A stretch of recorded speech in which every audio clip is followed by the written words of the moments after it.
এখন আমরা চলে যাচ্ছি দ্বিতীয় ধরনের আকর্ষণ বল। দ্বিতীয় আকর্ষণ বল যার নাম হচ্ছে ডাইপোল ডাইপোল আকর্ষণ বল, যার নাম হলো ডাইপোল ডাইপোল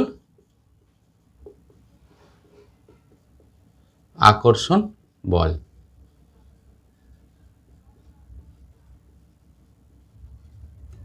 ডাইপোল ডাইপোল আকর্ষণ বল। দ্বিতীয় ভাগে চলে গেলাম আমি ডাইপোল ডাইপোল আকর্ষণ বলে।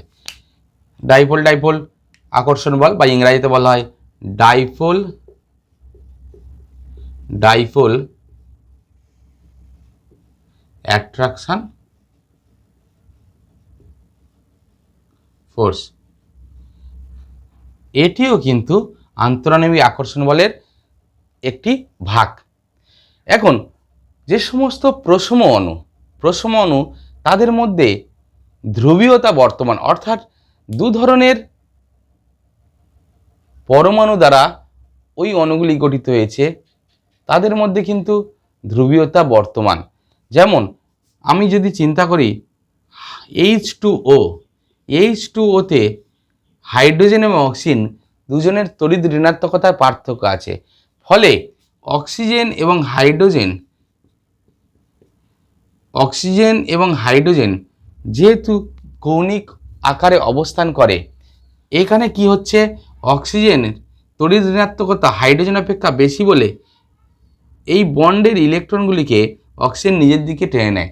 ফলে ওভারঅল দাঁড়ায় যে অক্সিজেনের দিকে ইলেকট্রনের ঘনত্ব একটু বৃদ্ধি হয়, আর হাইড্রোজেনের দিকগুলোতে কিন্তু ইলেকট্রনের ঘনত্ব কমে যায়। অর্থাৎ এটাকে আমি এইভাবেও দেখাতে পারি, এই দিকটাতে নেগেটিভ মেরু গ্রো করে, এই দিকটাতে পজিটিভ মেরু গ্রো করে।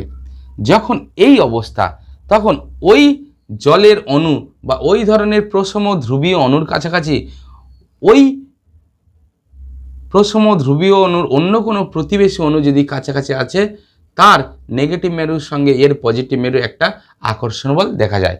তার নেগেটিভ মেরুর সঙ্গে এর পজিটিভ মেরুর একটা আকর্ষণ বল দেখা যায়।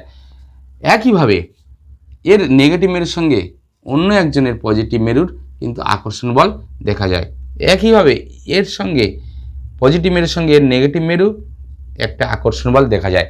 এই যে দ্বিমেরু বা দুটো মেরু তৈরি হয়েছে, একটা হচ্ছে পজিটিভ মেরু, একটা হচ্ছে নেগেটিভ মেরু। এই পজিটিভ এবং নেগেটিভ মেরু তৈরি হওয়ার ফলে পরস্পরের যে আকর্ষণ বল বা সৃষ্টি হয়, সেটাকে বলা হয় ডাইপোল ডাইপোল আকর্ষণ বল। এটার মানও কিন্তু লন্ডন বলের মতো এই আকর্ষণ বলের মানও কিন্তু দূরত্ব যত কমবে তত বৃদ্ধি পাবে। এই আকর্ষণ বলের মান কিন্তু দূরত্ব যত কমবে তত বৃদ্ধি পাবে, এবং এইভাবে 1/r⁶ সমানুপাতিক, অর্থাৎ r⁶ ব্যস্তানুপাতিক। এই ধরনের কিন্তু আকর্ষণ বল কিন্তু সাময়িক না, এই ধরনের আকর্ষণ বল কিন্তু স্থায়ী আকর্ষণ বল। জলের অণুতে হাইড্রোজেন এবং অক্সিজেন পরমাণুর তড়িৎ ঋণাত্মকতার পার্থক্যের জন্য দুটি বিপরীত মেরুর সৃষ্টি হয়। এখানে দেখা যাচ্ছে ওই বিপরীত মেরু যখন সৃষ্টি হলো, তখন প্রতিবেশী অণুর বিপরীত মেরুকেও আকর্ষণ করবে। এখানে অক্সিজেনের ইলেকট্রোনেগেটিভিটি বেশি হওয়ায় নেগেটিভ পোল এবং হাইড্রোজেনের ইলেকট্রোনেগেটিভিটি কম হওয়ায় পজিটিভ পোল তৈরি হয়।